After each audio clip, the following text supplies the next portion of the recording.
الحمد لله نحمده ونستعينه ونستغفره ونؤمن به ونتوكل عليه ونعوذ بالله من شرور أنفسنا ومن سيئات أعمالنا من يهده الله فلا مضل له ومن يضلله فلا هادي له ونشهد أن لا إله إلا الله وحده لا شريك له ونشهد أن سيدنا وسندنا ونبينا وشفيعنا وحبيبنا وحبيب ربنا وطبيبنا وطبيب قلوبنا وأولانا ومولانا محمدا عبده ورسوله أما بعد فقد قال تبارك وتعالى في كلامه القديم والفرقانه المجيد أعوذ بالله من الشيطان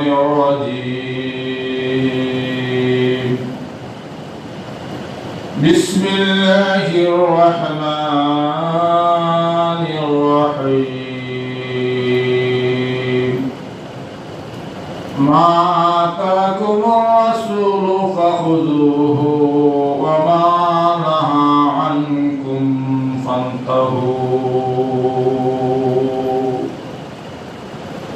وقال النبي صلى الله عليه وسلم شر الأمور محدثاتها وكل محدثة بدعة وكل بدعة ضلالة وكل ضلالة في النار أو كما قال عليه الصلاة والسلام بارك الله لنا ولكم في القرآن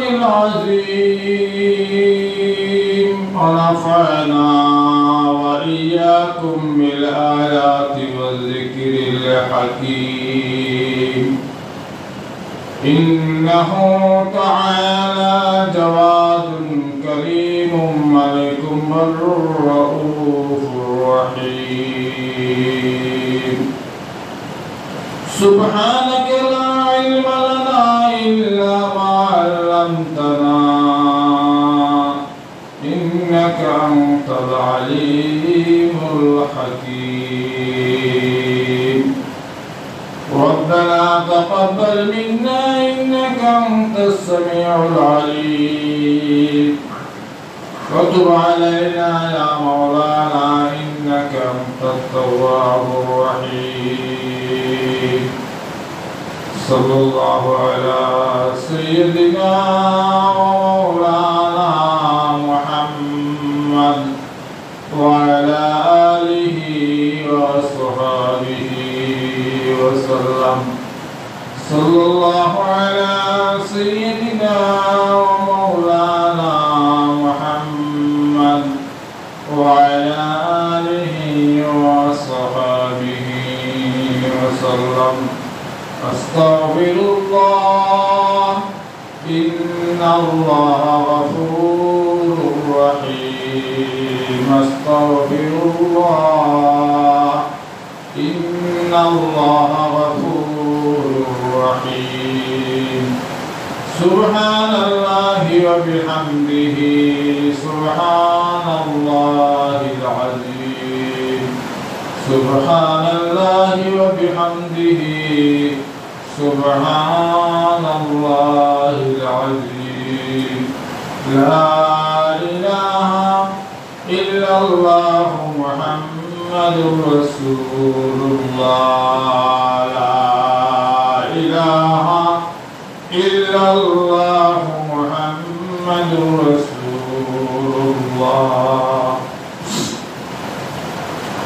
মুহতারাম হাজিরিন, আল্লাহ তাবারাক ওয়া তাআলার অসংখ্য অগণিত শুকরিয়া যে মহান রব্বুল আলামিন অত্যন্ত দয়ার মেহেরবানি করে আমাদেরকে তার রহমতের জওয়ারে এখন পর্যন্ত সুস্থ রেখে আজকে শুক্রবার দিন আল্লাহর ঘর মসজিদে আসার তৌফিক দান করলেন। এটা মহান রবের একমাত্র অনুগ্রহ। এজন্য আমরা সেই অনুগ্রহের শুকরিয়া আদায় করি, বলি আলহামদুলিল্লাহ। আল্লাহ তাবারাক ওয়া তাআলা আমাদেরকে সৃষ্টি করেছেন তার ইবাদত বন্দেগীর জন্য, আল্লাহর গোলামি করার জন্য, আল্লাহর উপাসনা করার জন্য। আমরা যখনই আল্লাহ শুকরিয়া আদায় করি, কোনো নেক কাজ, পুণ্যের কাজ, সওয়াবের কাজ করতে গিয়ে আমরা যখন তৌফিক হয়, আমাদের সামর্থ্য হয়, নামাজ পড়তে পারি, রোজা রাখতে পারি, হজ করতে পারি, যাকাত দিতে পারি, সদকা খয়রাত করতে পারি, মসজিদে যেতে পারি, ভালো কাজ যেগুলো ফিলাল খায়রাত, উত্তম কাজ, এই কাজগুলো যখন আমরা করতে পারি, তখন যেন আমাদের মুমিনদের, মুসলমানদের উচিত আমরা সাথে সাথে আল্লাহ শুকরিয়া আদায় করা, বলি আলহামদুলিল্লাহ। কেননা আল্লাহ রাব্বুল আলামিন তার শুকরগুজার বান্দাকে ভালোবাসেন, পছন্দ করেন। আল্লাহ রাব্বুল আলামিন নিজে ঘোষণা করেন, লা ইন শাকারতুম লা আযীদান্নাকুম ওয়া লা ইন কাফারতুম ইন্না আযাবি লাশাদীদ। আমার বান্দা বা বান্দীরা যখন আমি আল্লাহর নিয়ামতকে শুকরিয়া আদায় করে, চাই সে নিয়ামত ইবাদতের লাইনে হোক, দুনিয়াবি লাইনে হোক, আসবাবের লাইনে হোক, ইহকালের হোক, পরকালের হোক, ইহজগতের হোক, পরজগতের হোক, যে কোন সময়ের হোক, এটা সম্পৃক্ত থাকতে পারে পরকালের সাথে, এটা সম্পৃক্ত থাকতে পারে ইহকালের সাথে। যেমন মনে করেন দুনিয়াবি লাইনে যদি আপনি ভালো একটা গিফট পেলেন, ভালো কিছু দৌলতের সম্পদের অধিকারী হলেন, আপনি আল্লাহ শুকরিয়া আদায় করবেন, বলেন আলহামদুলিল্লাহ। তখন শুকরিয়া আদায় করলে কি হবে? আল্লাহর নিয়ামত পেয়ে আল্লাহ শুকরিয়া আদায় করলে মহান রব্বে করিম এই বান্দা বা বান্দীকে আরো অধিক অধিক হারে তার নিয়ামত বাড়িয়ে দেন। সুবহানাল্লাহ। এজন্য আমরা যখনই ভালো কোনো কাজ করতে পারি, আমাদের সামর্থ্য হয়, আমরা যখন তৌফিকে আমাদের দেয় যে আমরা আমাদের ভালো কাজ করতে পারলাম, তখন যেন আমরা রবের দরবারে শুকরিয়া আদায় করি, কৃতজ্ঞতা জানাই। এটা আমাদেরই ফায়দা, আমাদেরই উপকার। আল্লাহ রাব্বুল আলামিন আমাদেরকে এই পৃথিবীতে প্রেরণ করার সাথে সাথে একটা কারিকুলাম, একটা সিলেবাস, একটা সংবিধান এবং কিভাবে এই দুনিয়াতে আমরা জীবন যাপন করব, সবকিছু আল্লাহ তাআলা নিয়মতান্ত্রিক ভাবে আমাদেরকে পাঠিয়েছেন, দিয়েছেন। এটা আল্লাহর মেহেরবানি। কারণ আমরা যদি পৃথিবীতে আসার পরে অন্ধকারচ্ছন্ন অবস্থায় হাবুডুবু খেতাম, আমরা যদি আলোর দিশা না পেতাম, আমরা যদি আলোকের কোনো সন্ধান না পেতাম, আমরা যদি সেই দেবদেবীর পূজা করতাম, মূর্তির পূজা করতাম, নবী রাসূলের সন্ধান না পেতাম, উলামায়ে কেরামের সন্ধান না পেতাম, কোরআন না পেতাম, হাদিস না পাইতাম, তাহলে হয়তো আমরা গুমরাহ হয়ে যেতাম, পথভ্রষ্ট হয়ে যেতাম, বিভ্রান্ত হয়ে যেতাম, ঈমান হারা হয়ে যেতাম। এজন্য আল্লাহ তাআলা দেওয়া সবচাইতে বড় নিয়ামত হচ্ছে আমাদের দৌলতে ঈমান। আমরা যে ঈমানের সন্ধান পেয়েছি, এটা নবী রাসূলের মাধ্যমে পেয়েছি, কোরআনের মাধ্যমে পেয়েছি, নাইবে নবী উলামায়ে কেরাম, মাদারিসে ইসলামিয়া, মাদ্রাসার উলামায়ে কেরাম যারা, তাদের মাধ্যমে আমরা সন্ধান পেয়েছি। কি পেলাম? যে লা ইলাহা ইল্লাল্লাহু মুহাম্মাদুর রাসূলুল্লাহ। ঈমানের মূল ভিত্তি বা স্তম্ভ এটা। বুনিয়াল ইসলামু আলা খামসিন শাহাদাতি আল্লা ইলাহা ইল্লাল্লাহ ওয়া আন্না মুহাম্মাদার রাসূলুল্লাহ। ইসলামের বেসিক 5টা ভিত্তি আছে, বেজ আছে। যে কোনো একটা গৃহ যদি বা বিল্ডিং কেউ তৈরি করতে হয়, ওইটার ভিত্তি স্থাপন করতে হয়, ওইটার কয়টা পিলার থাকে, যাকে ভিত্তি বলে, বেজ বলে, স্তম্ভ বলে। তো এইভাবে ইসলাম নামক গৃহ যেটা, এই ইসলামের 5টি স্তম্ভ রয়েছে। রাসূল করিম সাল্লাল্লাহু আলাইহি ওয়াসাল্লামের হাদিসের মাধ্যমে আমরা পাই যে 5টি স্তম্ভের প্রথম স্তম্ভ হচ্ছে লা ইলাহা ইল্লাল্লাহু মুহাম্মাদুর রাসূলুল্লাহ। এটা এক আল্লাহ ছাড়া আর কোনো মাবুদ নেই, আর মুহাম্মাদুর রাসূলুল্লাহ সাল্লাল্লাহু আলাইহি ওয়াসাল্লাম আল্লাহ তাআলার প্রেরিত সর্বশ্রেষ্ঠ এবং সর্বশেষ নবী ও রাসূল। এই কথা বাংলাতে আমরা অর্থ বুঝলাম। গত কয়েকদিন আগে এক আলোচনায় আমি একজনকে বলেছিলাম যে দেখেন, ঈমান 3টা জিনিসের সমন্বয়ের নাম। কয়টা জিনিসের? 3টা জিনিসের সমন্বয়ের নাম। এটা হচ্ছে একটা ইকরার বিল লিসান, তাসদীক বিল জানান, আমল বিল আরকান। 3টা জিনিস। আরবিতে তাসদীক বিল জানান এর অর্থ হচ্ছে আমার অন্তর দিয়ে বিশ্বাস করতে হবে। ইকরার বিল লিসান অর্থ হচ্ছে আমার মুখ দিয়ে উচ্চারণ করতে হবে। যেমন কেউ যদি ঈমানদার হতে হয়, তাকে অবশ্যই কালেমা তাইয়্যিবা, কালেমা শাহাদাত সহি শুদ্ধ করে উচ্চারণ করে পড়তে হবে। এটা হলো এক কাজ, মুখ দিয়ে।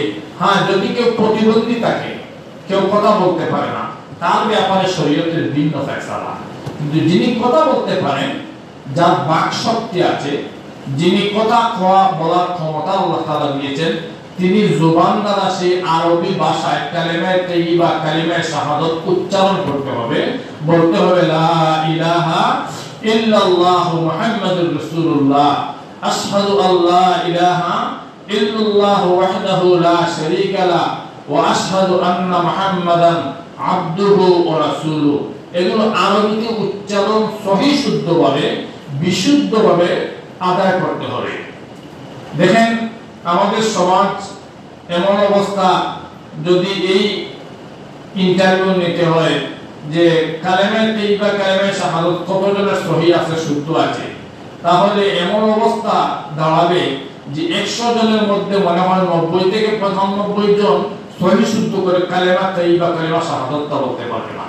এই হলো বর্তমান বাস্তব অবস্থা।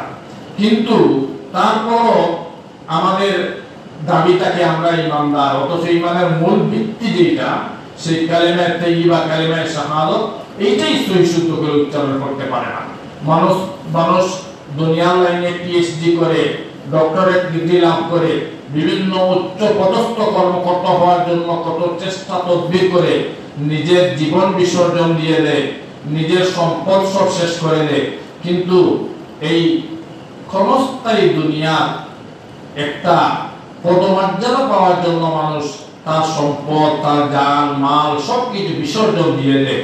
অথচ যেই জিনিসটা না হলে কিয়ামতের দিন আপনার নাজাত পাওয়া যাবে না, মুক্তি পাওয়া যাবে না, চিরস্থায়ী জাহান্নামে জ্বলতে হবে, সেই জিনিসের মানুষের মোটেই কোনো কদর করে না, মানুষ এইটার কোনো ধরনের গুরুত্ব দেয় না, এটা মানুষের কোনো ধরনের তোয়াক্কাই করে না, ধার ধারে না। এই হলো আমাদের বাস্তব নমুনা। এটা দুঃখজনক, কারণ ঈমান তো সবার জন্য। সকল মুমিন মুসলমান, যে নারী হোক পুরুষ হোক, প্রাপ্তবয়স্ক, সে ঈমান আনতে হবে। আর ঈমান আনতে হলে তাকে অবশ্যই সেই কালেমা তাইয়্যিবা, কালেমা শাহাদাত, যে পবিত্র বাণী, এগুলো আরবিতে উচ্চারণ করতে হবে। লা ইলাহা ইল্লাল্লাহ মুহাম্মাদুর রাসূলুল্লাহ, আশহাদু আল্লা ইলাহা ইল্লাল্লাহু ওয়াহদাহু লা শারীকা লাহু ওয়া আশহাদু আন্না মুহাম্মাদান আবদুহু ওয়া রাসূলুহু। দেখেন, এই আরবিতে কালেমা তাইয়্যিবা, কালেমা শাহাদাত মুখে উচ্চারণ করা এক কাজ, এটার নাম বলে ইকরার বিল লিসান। ইকরার বিল লিসান, ইকরার আরবি শব্দ, এটার মানে স্বীকৃতি দেওয়া, আর লিসান মানে জবান বা ভাষা, তার ভাষা দিয়ে সে বলতে হবে। এটার অর্থ বা ভাবার্থ, মর্মার্থ তার হৃদয় দিয়ে অনুধাবন করতে হবে। যে আরবি একটা কালেমা পড়লো, এটার অর্থ কি, এটার অনুবাদ কি, নিজের মাতৃভাষায়, মায়ের ভাষায়, যে ভাষারই হোক, সে উর্দু ভাষী হোক, বাংলা ভাষী হোক, ইংরেজি ভাষী হোক, যে ভাষাই হোক, সে তার ভাষায় এইটার অর্থ, ভাষার মর্ম, ভাবার্থ বুঝতে হবে। এটার নাম হচ্ছে তাসদিক বিল জানান। হৃদয় দিয়ে এটা অনুধাবন করতে হবে, ভাবার্থ, অনুবাদ বা সারাংশ বা সারমর্ম। এই গেল দুইটা। আর 3 নম্বর হচ্ছে আমল বিল আরকান, যে ঈমান আনার পরে কিছু কাজ আছে রুটিন মাফিক, এগুলো করতে হবে। যেমন একজন মুসলমান তাকে নামাজ 5 ওয়াক্তের পড়তে হবে, ওইটার নাম আমল। এই আমলকে, আমল শব্দের বাংলা অর্থ হচ্ছে কাজ। আমল মানে কাজ, কাজে পরিণত করে আমরা যেভাবে প্র্যাকটিক্যাল টেকনিক্যাল আছে, এইভাবে বাস্তবে কাজ করে দেখাতে হবে যে আমি মুসলমান, মানে এইটা সে নামাজ পড়তে হবে, রোজা রাখতে হবে, হজ যদি তার উপর ফরজ হয় হজ করতে হবে, যাকাত যদি তার উপর ফরজ হয় সে যাকাত দিতে হবে। এই 3 জিনিসের সমন্বয়ের নাম ঈমান। এখন এই 3 জিনিসের মধ্যে যদি একটা অনুপস্থিত থাকে তাহলে বোঝা যাবে সে পরিপূর্ণ ঈমানদার নয়। হ্যাঁ, ঈমানদার কিন্তু পরিপূর্ণ, মুকাম্মল যাকে বলে, একেবারে কামিল, মুকাম্মল, পরিপূর্ণ ঈমানদার নয়। এইজন্য আমাদেরকে রাসূল করিম সাল্লাল্লাহু আলাইহি ওয়াসাল্লাম সুসংবাদ দিয়েছেন, বুনিয়াল ইসলামু আলা খামসিন শাহাদাতু আল্লা ইলাহা ইল্লাল্লাহ। আল্লাহর নবী বলেন ইসলামের 5টি স্তম্ভের মধ্যে মূল স্তম্ভ হচ্ছে কালিমায়ে তাইয়্যিবা এবং কালিমায়ে শাহাদাত। 2 নম্বরে রাসূল করিম সাল্লাল্লাহু আলাইহি ওয়াসাল্লাম বলেন ওয়া ইকামিস সালাহ, নামাজ কায়েম করতে হবে, ওয়া ইতাইজ যাকাত, যার উপর যাকাত ফরজ তাকে যাকাত দিতে হবে, ওয়াল হাজ্জি বাইতিল্লাহ, এবং যার উপর হজ ফরজ তাকে হজ করতে হবে। হ্যাঁ, আর নামাজ, রোজা, হজ, যাকাত, এই যে ঈমান, নামাজ, রোজা, হজ, যাকাত, এই 5টার সমন্বয়ে যখন মানুষ পরিপূর্ণভাবে তার জীবন আচার গঠন করবে তখন সে পরিপূর্ণ মুসলমান। এর মধ্যে দেখেন দুটো হচ্ছে একেবারে সার্বজনীনভাবে সকলের উপর, আর দুটো হচ্ছে কিছু কিছু মানুষের উপর, আবার সবার উপর না। যেমন নামাজ আর রোজা, ওইটা ধনীর উপর যেভাবে ফরজ, গরিবের উপরও ফরজ, প্রেসিডেন্টের উপর যেভাবে ফরজ, এইভাবে ফকিরের উপরও ফরজ। অর্থাৎ মুসলমান হলে একেবারে ক্লিনার, দারোদার থেকে শুরু করে সবার উপর ফরজ। এটার মধ্যে কোনো তারতম্য নেই যে এক শ্রেণীর মানুষ করবে আর এক শ্রেণীর মানুষ করতে হবে না, এরকম না, সবার উপর এটা ফরজ। এটার নাম হচ্ছে ইবাদতে বদনি, শারীরিক ইবাদত, শারীরিক ইবাদত, দৈহিক ইবাদত, এটা শরীর দিয়ে করতে হয়। আর 2টা ইবাদত হচ্ছে, এটার নাম ইবাদতে মালি, এটা হচ্ছে যাকাত আর হজ। এই যাকাত আর হজ, যদিও যাকাত, হজের মধ্যে নিজের শারীরিক কিছু কায়িক পরিশ্রম আছে, কিন্তু টাকা না হলে তো সে হজে যেতে পারবে না, মক্কায় যেতে পারবে না, মদিনায় যেতে পারবে না, তার সফর হবে না। সুতরাং এখানে মালের ব্যাপার, টাকার ব্যাপার, অর্থবিত্তের ব্যাপার। এইজন্য এই 2টা হচ্ছে যাদের উপর যাকাত এবং হজ ফরজ, তাদের উপর হজ এবং যাকাত তারা আদায় করতে হবে, এটা সবার উপর না।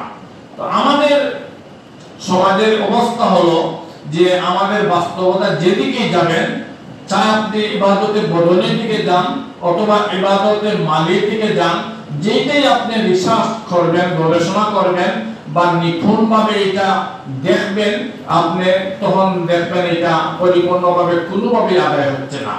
আমি আজকে আপনাদের সামনে কোরআনে কারীমের যে আয়াতে কারিমা তেলাওয়াত করেছি, সে আয়াতের আলোকে কিছু কথা বলতেছি। আল্লাহ রাব্বুল আলামিন ইখলাসের সাথে আমাকে বলার এবং আপনাদেরকে আমলের নিয়তে, সকলকে আমলের নিয়তে আমাদের সবার শোনার তৌফিক দান করুন, বলুন আমিন।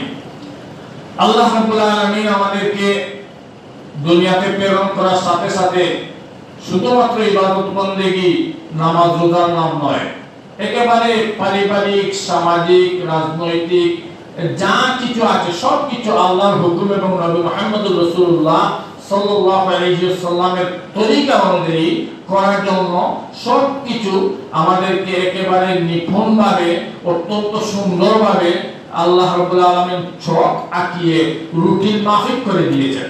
যেমন মনে করেন একজন মানুষ সে আহার করবে, পানি পান করবে, ঘুমাইবে, খাইবে, চলবে, ফেরবে, যা করবে সবকিছু যদি তার আল্লাহর হুকুম এবং রাসূল করিম সাল্লাল্লাহু আলাইহি সাল্লামের তরিকা অনুযায়ী হয়, এইটাও ইবাদতের মধ্যে গণ্য হয়ে যাবে। সুবহানাল্লাহ। যেমন মনে করেন একটা উপমা দিলে এটা সহজে বোঝা যাবে, পানির অপর নাম জীবন।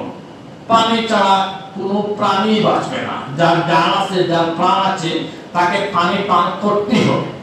এখন এই পানিটা এমন একটা অবশ্যম্ভাব জিনিস যে পানির অপর নাম জীবন, মানে পানি ছাড়া মানুষ বাঁচেই না বা কোনো প্রাণী বাঁচে না। এখন এই পানিটা সবার জন্য পান করতে হয়। পানিটা এমন একটা প্রয়োজনীয় বস্তু বা জিনিস যেটা ছাড়া কারোর কোনো উপায় নাই। এখন এই পানিটা যদি কেউ পান করে আল্লাহর হুকুম এবং রাসূল করিম সাল্লাল্লাহু আলাইহি সাল্লামের তরিকায়, বলবেন হুজুর এটা আমার আল্লাহর হুকুম আর রাসূলের তরিকা কি? দেখেন এই পানিটা যখন আল্লাহর হুকুম এবং রাসূলের তরিকা অনুযায়ী পান করবে, তখন তার এই পানি, এক গ্লাস পানি পান করার মধ্যে সে আল্লাহর রাসূলের 6টা সুন্নাত পালন করবে। একটা দুইটা না, 6টা সুন্নাত পালন করবে। অথচ আপনি দেখবেন আমাদের সমাজ চিত্র এইভাবে যে এই সুন্নতের 6টার মধ্যে একটাও জানে না, এরকম মানুষ অনেক আছে। কি সুন্নত? মনে করেন পানি পান করবেন, পানি হাতে নিয়ে পানির মধ্যে আপনি গ্লাস দিয়ে আপনার চোখ দিয়ে তাকাবেন, কি খাচ্ছেন আপনি, এটার মধ্যে কোনো ময়লা আবর্জনা, পোকামাকড় বা বিষাক্ত কোনো কিছু আছে কিনা।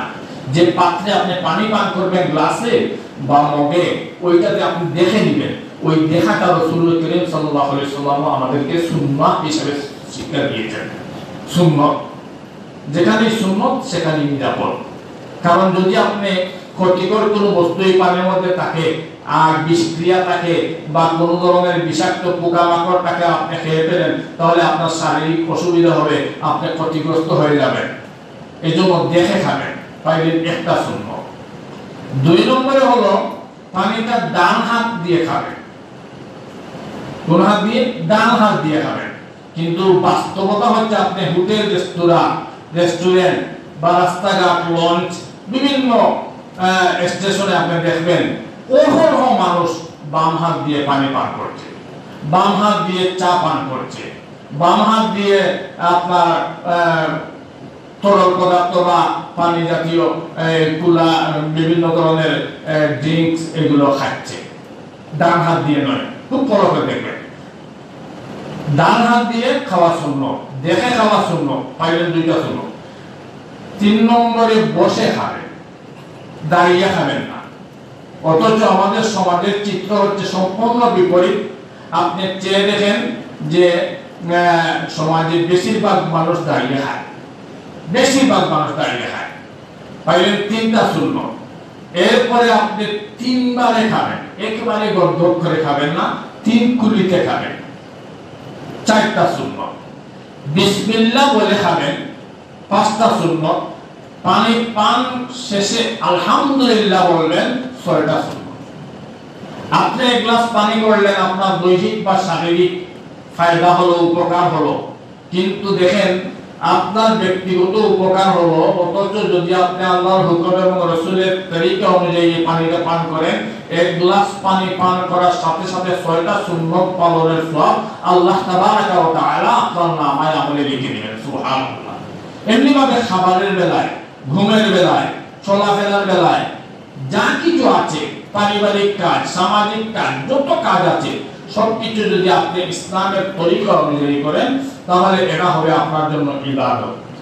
আর যদি আপনি মন গড়া তরিকায় করেন, সেটা হবে বিদআত। এজন্য আমি আজকে যে আয়াত তেলাওয়াত করেছি, সেটা আসলে আয়াতের সহজ সরল অর্থ হচ্ছে, আল্লাহ রাব্বুল আলামিন বলেন, মা আতাকুমুর রাসূলু ফাখুযুহু ওয়া মা নাহাকুম আনহু ফান্তাহু। আল্লাহর নবী তোমাদের জন্য যা নিয়ে এসেছেন সেগুলো তোমরা আঁকড়ে ধরো, আর যা নিষেধ করেছেন এগুলো তোমরা বর্জন করো। মা আতাকুমুর রাসূলু ফাখুযুহু, যেগুলো আল্লাহর রাসূল তোমাদের জন্য নিয়ে এসেছেন এগুলো তোমরা আঁকড়ে ধরো, শক্তভাবে আঁকড়ে ধরো, আর যেগুলো তোমাদেরকে নিষেধ করেছেন এগুলো তোমরা বর্জন করো। এই হচ্ছে সহজ সরল বাংলা ভাষায় এটার অর্থ। কেন এই আয়াত তেলাওয়াত করলাম? যেহেতু আগামী দুদিন পরেই মুহররমুল হারাম মাস শুরু হবে, আশুরার মাস, সেই মাস সম্পর্কে সামান্য কিছু আলোকপাত করার উদ্দেশ্যে এই আয়াত তেলাওয়াত করেছি। দেখেন, 12 মাসে এক বৎসর, 12 মাসে এক বৎসর, আরবি হোক, ইংরেজি হোক, বাংলা হোক, অন্য কোনো যে কোন দেশের ভাষায় হোক, 12 মাসে এক বছর। এই 12 মাসের মধ্যে 4টা মাস আল্লাহর কাছে অতি সম্মানিত। সেটা আমরা রাসূল করিম সাল্লাল্লাহু আলাইহি ওয়াসাল্লামের এক হাদিসের মাধ্যমে জানতে পেরেছি যে 4টা মাস অত্যন্ত মর্যাদাপূর্ণ। জিলকাদ, জিলহজ, মুহররম আর রজব মাস। এই 4টা মাস আল্লাহর কাছে অতি সম্মানিত। হ্যাঁ, তবে রমজানের চাইতে সম্মানিত না। রমজানের আলাদা বৈশিষ্ট্য আছে। রমজান সম্পর্কে কোরআনে কারীমে আলাদা একেবারে পৃথক করে এই মাস সম্পর্কে বলা হয়েছে। শাহরুর রমজান আল্লাযী উনজিলা ফীহিল কুরআন হুদাল লিন-নাস ওয়া বায়্যিনাতিন মিনাল হুদা ওয়াল ফুরকান। আলাদা বৈশিষ্ট্য রমজানের, এটা কোরআনে কারীমে পৃথকভাবে বর্ণনা করা হয়েছে। তো এই যে 4 মাস আল্লাহর কাছে অতি সম্মানিত হাদিসের মাধ্যমে পেয়েছি, এর মধ্যে একটা মাস হচ্ছে মুহররমুল হারাম। এই মাসটা শুরু হবে আগামী দুদিন পরেই, অর্থাৎ আরবি নববর্ষের প্রথম মাস হচ্ছে মুহররম মাস। আমাদের দেশে তো আমরা তো মুসলমান, আমরা তো আরবি মাসের নামই জানি না।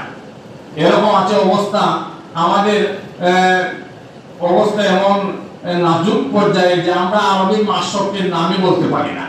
এমনকি আশ্চর্যের বিষয়, আমরা বাঙালি জাতি যে বাংলা ভাষার জন্য বায়ান মতে আমাদের সেই সালাম বরকত আর রফিক যারা প্রাণ দিয়েছে, সেই ভাষা যেটা আমরা যুদ্ধ করে এনেছি, এই ভাষা সম্পর্কেও আমার তো ধারণা যে বাংলা 12 মাসের নাম সবাই বলতে পারবে না। বাংলা 12 মাসের নাম সবাই জানে না, কিন্তু যদি তাকে জিজ্ঞেস করেন ইংরেজি মাস, এটা একেবারে আমাদের রাখাল বালক দিয়ে, সেও আপনার ইংরেজি 12 মাসের নাম বলতে পারবে। এমনকি সে ওই যে ডিসেম্বরের 31 ডিসেম্বর কি হয়, 31st নাইট, এগুলো জানে।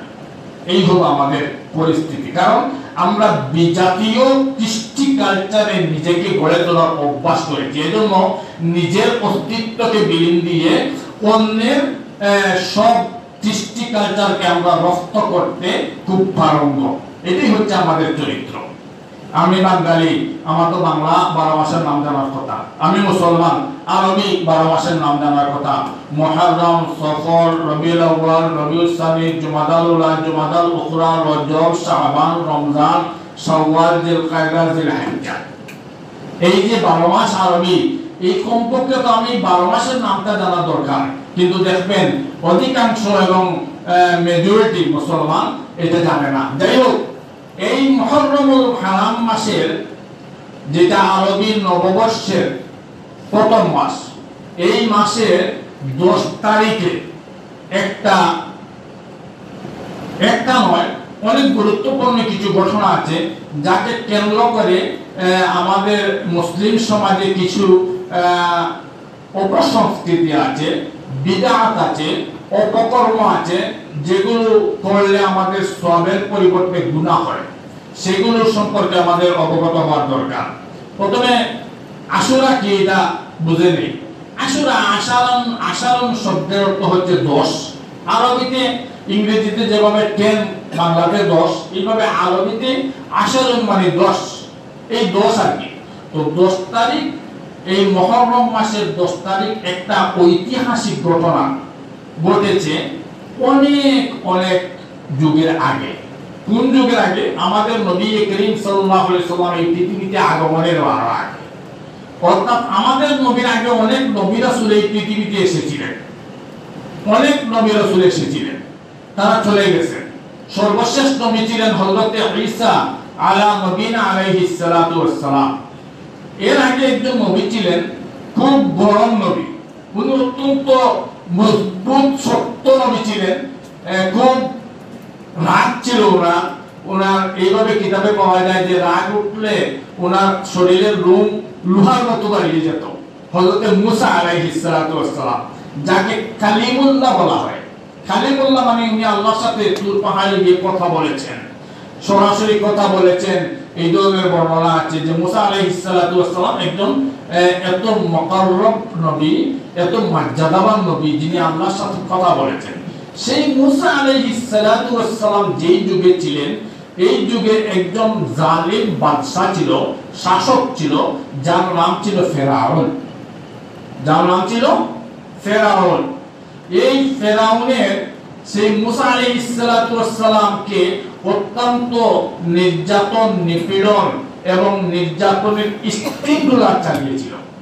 যাই হোক, সেই জালিমের কবল থেকে আল্লাহ রাব্বুল আলামিন ওই মুসা নবী আলাইহিস সালাতু ওয়াস সালামকে মুক্তি দিয়েছিলেন। নীল নদে সেই ফেরাউন তার বাহিনী নিয়ে ডুবে মরল, আর মুসা আলাইহিস সালাতু ওয়াস সালাম তার বাহিনী নিয়ে তিনি মুক্তি পেয়ে গেলেন, অর্থাৎ বিজয় লাভ করলেন। এই হলো একটা ঘটনা, একেবারে সংক্ষিপ্তভাবে। এই ঘটনার পরিপ্রেক্ষিতে মুসা আলাইহিস সালাতু ওয়াস সালামের অনুসারী যারা, উম্মত যারা, তাদেরকে ইহুদি বলা হতো। তারা ইহুদি, যেমন আমরা মুহাম্মদুর রাসূলুল্লাহর অনুসারী যারা, আমরা মুসলমান, এইভাবে তার অনুসারী যারা ছিল তাদেরকে ইহুদি বলা হতো। সেই ইহুদিরা মুসা আলাইহিস সালাতু ওয়াস সালাম যে বিজয় লাভ করেছেন, সেই পরিপ্রেক্ষিতে তারা প্রতিদিন, প্রতি বছর আশুরার 10 তারিখে রোজা রাখত। আশুরার 10 তারিখে রোজা রাখত কি জন্য? যে এটা আল্লাহ কৃতজ্ঞতা জানানোর জন্য, আমাদের নবীকে আল্লাহ তাআলা মুক্তি দিয়েছেন, সেই এত বড় জালিমের কবল থেকে আমাদের নবী মুক্তি পেয়েছেন, এজন্য তারা রোজা রাখত। আমাদের নবী আকায়ে নামদার তাজদারে মদিনা, জিগর গুশায়া মেলা মক্কার গতি, মদিনার জ্যোতি, রাহমাতুল লিল আলামিন মুহাম্মদুর রাসূলুল্লাহ সাল্লাল্লাহু আলাইহি ওয়াসাল্লাম যখন হিজরত করে মাতৃভূমি ছেড়ে মক্কা থেকে মদিনায় গেলেন, গিয়ে দেখলেন ইহুদিরা রোজা রাখতেছে। জিজ্ঞেস করলেন, তোমরা কিসের রোজা রাখো? তারা বলল, এদিন আমাদের নবী সেই নমরুদের জিয়া থেকে মুক্তি পেয়েছিলেন, আমাদের নবী মুক্তি পাওয়ার কারণে আমরা আজকে এই বিজয় লাভ করেছিলেন, সেই কৃতজ্ঞতার জন্য আমরা আল্লাহ শুকরিয়া আদায়ের জন্য রোজা রাখি। সুবহানাল্লাহ। তো রাসূল করিম সাল্লাল্লাহু আলাইহি সাল্লাম বললেন, যদি তোমরা মুসা আলাইহিস সালামের সেই বিজয়ের জন্য, মুক্তি লাভের জন্য কৃতজ্ঞতা স্বরূপ রোজা রাখতে পারো, তাহলে তো এর চাইতে বেশি হক আমাদের। আল্লাহ রাসূল বললেন সাহাবায়ে কেরামকে বা মুসলমানদেরকে ডেকে, আমরাও রোজা রাখি এবং সেই আশুরার দিনে, তবে এই রোজাটা তাদের সাথে যেন না মিলে। তারা রাখে 10 তারিখ, আমরাও যেন এই তাদের মতো শুধু 10 তারিখ রোজা রাখলে তাদের সাথে সামঞ্জস্য হয়ে যাবে, তাদের সাথে একটা জিনিসের ম্যাচিং মিল হয়ে যাবে। আমরা কি করি? আমরা রোজা রাখবো 2 দিন। সুবহানাল্লাহ। কি কোন 2 দিন? যে 9 এবং 10, 9 এবং 10, অথবা 10 এবং 11। একটা হাদিসের মধ্যে এসেছে রাসূল করিম সাল্লাল্লাহু আলাইহি ওয়াসাল্লাম ইন্তেকালের বছর বলেছেন, যদি আমাকে আল্লাহ বাঁচিয়ে রাখেন তাহলে আগামী বছর আমি 9 এবং 10 মুহররম রোজা রাখব। তাইলে বোঝা গেল বেশিরভাগ এইটাই মানে গ্রহণযোগ্য কথা, যে 9 এবং 10 আশুরা মাসের, 9 এবং মুহররম মাসের 9 এবং 10 তারিখ, এই 2 দিন রোজা রাখব। রাসূল করিম সাল্লাল্লাহু আলাইহি ওয়াসাল্লাম খুব গুরুত্ব দিতেন। এজন্য আমাদের উচিত আমরা আশুরার এই রোজাটা গুরুত্ব দিয়ে, যদিও নফল, কিন্তু এটা যেন রাখি। তবে এখানে শিক্ষণীয় একটা বিষয়, যে কি রাসূল করিম সাল্লাল্লাহু আলাইহি ওয়াসাল্লাম রোজা রাখার নির্দেশ দিয়েছেন, কিন্তু তাদের সাথে যেন আমাদের এই রোজার মিল না হয়, অর্থাৎ ইহুদিদের রোজার সাথে আমাদের রোজার যেন একটু ডিফারেন্ট, আমাদের একটু পার্থক্য থাকে, ব্যবধান থাকে। এজন্য আল্লাহ রাসূল বলেছেন যে শুধু আমরা 10 তারিখ রাখবো না, 9 এবং 10 তারিখ রাখবো। তাহলে এইটা থেকে আমাদের শিক্ষা নিতে হবে যে আমাদের যে কোনো কাজ যেন বিজাতীয়তার সাথে সাদৃশ্য না হয়, আমাদের যে কোনো কাজ যেন তাদের সাথে সামঞ্জস্য না হয়, আমাদের যে কোনো কাজ যেন আমাদের নবী এবং রাসূলের তরিকা অনুযায়ী, আল্লাহর হুকুম অনুযায়ী আমাদের পৃথক থাকে, বিজাতীয় বিধর্মীয় অন্য মানুষের বা অন্য সমাজের এদের সাথে যেন সম্পৃক্ততা না থাকে, সামঞ্জস্যতা না থাকে। যাক, এখন ঘটনা হলো আমাদের দেশে এই আশুরাকে আমরা জানি শুধুমাত্র কারবালার ঘটনা। সেই কারবালার ঘটনা কবে আর রোজা রাখার নির্দেশ হয়েছে কবে সেটা আমাদের বুঝতে হবে। যে রাসূল করিম সাল্লাল্লাহু আলাইহি সাল্লাম নির্দেশ দিয়েছেন সাহাবায়ে কেরামকে, আর কারবালার ঘটনা তো রাসূলের ইন্তেকালের পরে হযরত হুসাইন রাদিয়াল্লাহু আনহু, যিনি নবীজির নাতি, কারবালার সেই ইরাকের কারবালার প্রান্তরে শাহাদাত বরণ করেছেন। এটা দুঃখজনক ঘটনা। এটা এরকম আর কি, যেমন মনে করেন 16ই ডিসেম্বর আমাদের বিজয় দিবস, আমাদের দেশে বিজয় দিবস 16ই ডিসেম্বর না, 16ই ডিসেম্বর। এখন 16ই ডিসেম্বর আমরা আনন্দ উপভোগ করি, উল্লাস করি, ফুর্তি আমোদ করি, কিন্তু ঘটনা চক্রে 2023 বা 2022 বা 2018 ইংরেজিতে এই 16 ডিসেম্বর একটা অকাল বন্যা হয়ে গেল। এটা একটা বিচ্ছিন্ন ঘটনা হতে পারে, তাই বলে আমরা সেই 16 ডিসেম্বর বিজয় দিবস উদযাপন করতে পিছপা হব না।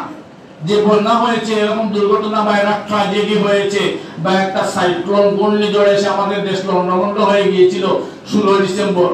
16 ডিসেম্বর সেই 71-এর সেই 16 ডিসেম্বর বিজয় দিবস উদযাপন যেটা আমরা করি, এটা করতেই থাকবো, কিন্তু পরবর্তীতে আরেকটা বিচ্ছিন্ন ঘটনা বা দুর্ঘটনা ঘটার কারণে সেই বিজয় দিবস উদযাপন থেকে আমরা বিরত হব না। তেমনি ভাবে আল্লাহর রাসূল সাল্লাল্লাহু আলাইহি সাল্লাম যে বিজয়ে মুসা আলাইহিস সালামের বিজয় দিবসের ঘোষণা হিসেবে শুকরিয়াতান রোজা রাখার নির্দেশ দিয়েছেন, সেইটা আমরা পালন করব। আর কারবালার ইতিহাস, এটা একটা বিচ্ছিন্ন ঘটনা। আহলে বাইতের এতজন সদস্য ইন্তেকাল করেছেন, শাহাদাত বরণ করেছেন, এটাও দুঃখজনক। সুখ পালন করব আমরা, কিন্তু সেই সুখ পালন করতে তেজিয়া মিছিল, হুসনি দালাল থেকে ঢাকা, পুরানা ঢাকা হুসনি দালাল থেকে যেইভাবে বের করে আর মিডিয়া ফলো করে, এগুলো ইসলামে কোনো অনুমোদিত কাজ নয়। এজন্য আয়াত পড়েছি আমি, যেটা করবেন আল্লাহর হুকুম নবীর তরিকা অনুযায়ী করবেন। এজন্য আল্লাহ তাআলা বলেন, মা আতাকুমুর রাসূলু ফাখুযুহু ওয়া মা নাহাকুম আনহু ফান্তাহু। আল্লাহর নবী তোমাদের জন্য জানিয়ে এসেছেন, এগুলো শক্তভাবে আঁকড়ে ধরো, আর যেগুলো থেকে নিষেধ করেছেন সেটার থেকে বিরত থাকো। আল্লাহ তাবারাক ওয়া তাআলা আশুরার সেই মূল মর্ম মানে বোঝার মতো তৌফিক আমাদেরকে দান করুন, বলে আমিন। আমাদের এই মসজিদ যদিও এটা সরকারি প্রতিষ্ঠানের ভিতরে, কিন্তু এখানে কোনো সরকারি অনুদান নেই, এটা পাবলিকের এবং মুসল্লিদের সহযোগিতায় চলে। আপনারা দোয়া করবেন আল্লাহ তাআলা যেন আমাদেরকে সঠিকভাবে সুন্দরভাবে মসজিদ পরিচালনা করার তৌফিক দান করেন, সহযোগিতা করবেন। আল্লাহ তাবারাক ওয়া তাআলা আমাদেরকে আল্লাহর হুকুম এবং নবী মুহাম্মদুর রাসূলুল্লাহ সাল্লাল্লাহু আলাইহি সাল্লামের তরিকা অনুযায়ী আমাদের জীবনকে পারিবারিক, সামাজিক, ইহকাল পরকাল সকল জীবনকে যেন আল্লাহ তাআলা সাজাতে তৌফিক দান করেন। সবাই বলি আমিন। ওয়া আখিরু দাওয়ানা আলহামদুলিল্লাহি রাব্বিল আলামিন। আর বন্যার কারণে আমাদের তো বিশেষ করে সিলেট বিভাগে একবারে জায়গা 3 বার বন্যা এসে গেছে। মানুষ খুব বিপর্যস্ত অবস্থায় আছে, মুসিবতের মধ্যে আছে, অত্যন্ত মানবেতর জীবন যাপন করছে। তাদের জন্য আমরা দোয়া করি আর আল্লাহ তাআলার কাছে আমরা তওবা করি, আল্লাহ তাআলা যেন আমাদের গুনাহের কারণে এই আযাব আর গজব দিয়ে আমাদেরকে পরীক্ষা না করেন, কারণ আমরা তো দুর্বল ইমানদার। এদের জন্য আমরা দোয়া করি, আর যারা আমাদের সম্ভব এদের সহযোগিতায় আমরা যেন এগিয়ে যাই। আল্লাহ তাআলা সবাইকে বিপদ আপদ থেকে, আমাদের দেশকে, আমাদের মাতৃভূমিকে, আমাদের স্বাধীনতা সার্বভৌমত্বকে রক্ষা করুন বলি আমিন। ওয়া আখিরু দাওয়ানা আলহামদুলিল্লাহি রাব্বিল আলামিন।